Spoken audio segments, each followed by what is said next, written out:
When setting our goals, we need to consider that our priorities drive what we want and what we need. A want is something you'd like to have, but can live without.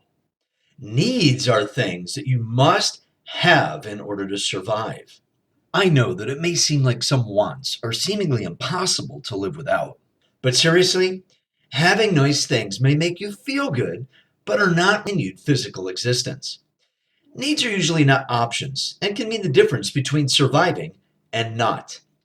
In order to help us further comprehend and understand needs and wants and how they apply to goal setting, we need to look at a common theory that is usually taught in basic psychology classes.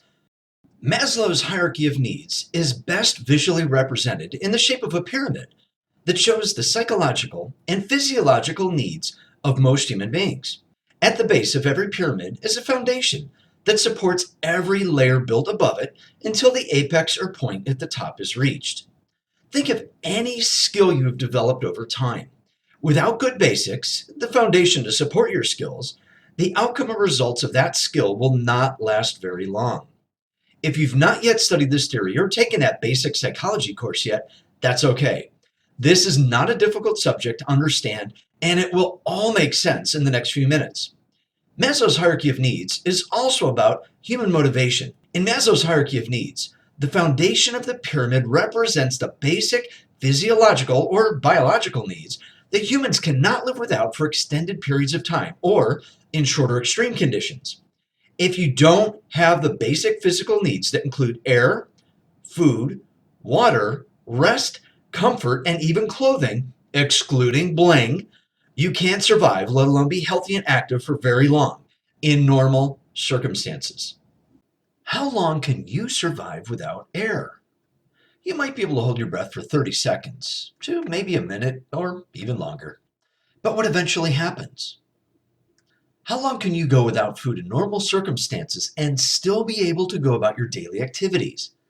We each need a certain level of caloric intake or food to maintain the energy levels needed to function at a sufficient level and stay healthy.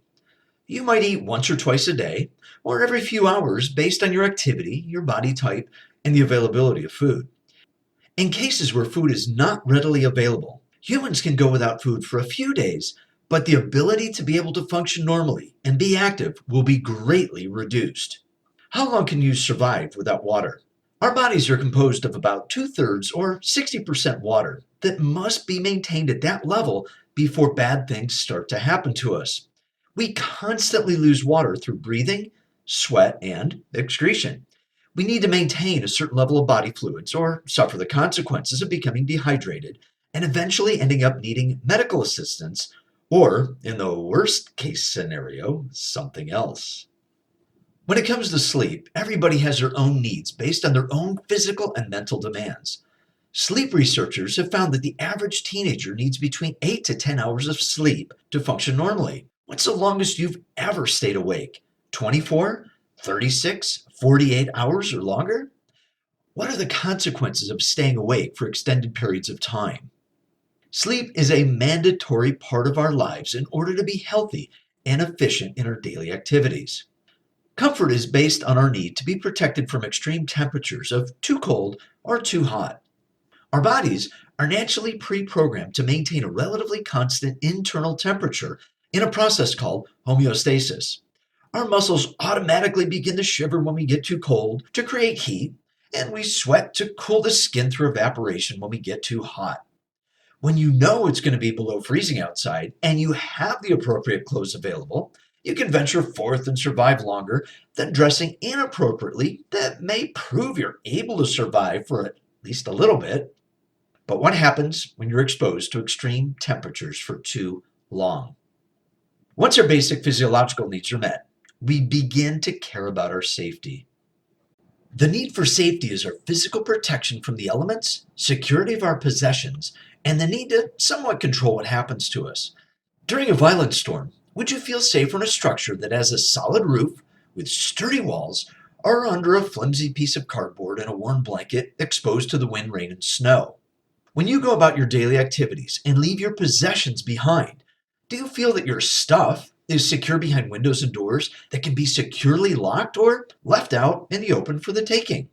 You can take control of some of what happens to you through your own priorities and your decision making, such as staying in school and graduating to improve your chances of being hired for a job that provides you with money that can be used to buy food, buy clothes, and pay rent. Once we get past the basic needs of just trying to survive and protect ourselves and our possessions, and we have an income that meets or exceeds expenses, we can start to feel a sense of social belongingness and allow ourselves to start trusting and accepting other people into our lives. We can start to seek out and develop greater friendships, enter into intimate relationships, and even start a family.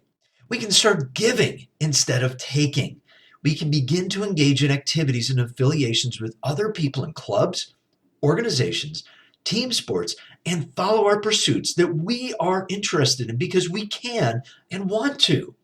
Through gainful employment, we can also find a sense of belonging and purpose that increases our self esteem. Self esteem is still considered a need and a want. We generally want people to like us and admire what we do. We want to see lots of thumbs up and our like me numbers to increase because it provides us with direct evidence that we're admired and liked. Self esteem is the respect we have for ourselves, it's our self confidence. It's also our perceived value to people around us. What your family, friends, and peers say about you and what you say about yourself can also increase or decrease your self esteem. When your support crew is there to applaud and recognize your accomplishments and achievements, your self worth and self confidence are strengthened as you work your plan towards reaching your goals. In times when your support group is not there, you still need to feel a sense of self worth. It'll just be quieter. Celebrate your accomplishments and know that you're getting closer to where you want to be, and that's achieving your goals. Once you have achieved your goals or your full potential, you've reached the top of the pyramid. You have achieved self actualization that is the culmination of your accomplishments. Self actualization is when it all comes together and you are where you want to be. Now, you may believe that by having the dream job, the dream car, and the dream house counts as reaching the top, and it may be. You may also see that being at the top is having the time and freedom to pursue other passions that are meaningful in ways that only you can feel good about. Self actualization is also about being able to be more creative, having a higher morality level in how you treat other people. And it is ultimately your personal satisfaction of reaching all of your goals that you planned and worked so hard to achieve. So, how long does it take to get to the top, and how will you even know that you've made it? Well, that depends on how well you design your goals, how effective you are at reaching them, and some serious persistence to get you through any tough times that can try to delay your success. Keep in mind that there are always extenuating circumstances that push the boundaries of anything that we may need, such as medical conditions, changes in employment, and relationships. Sometimes unfortunate circumstances can cause us setbacks that require us to start back at the foundational basics of just surviving. Unfortunately, that's life. And life is not always fair and easy.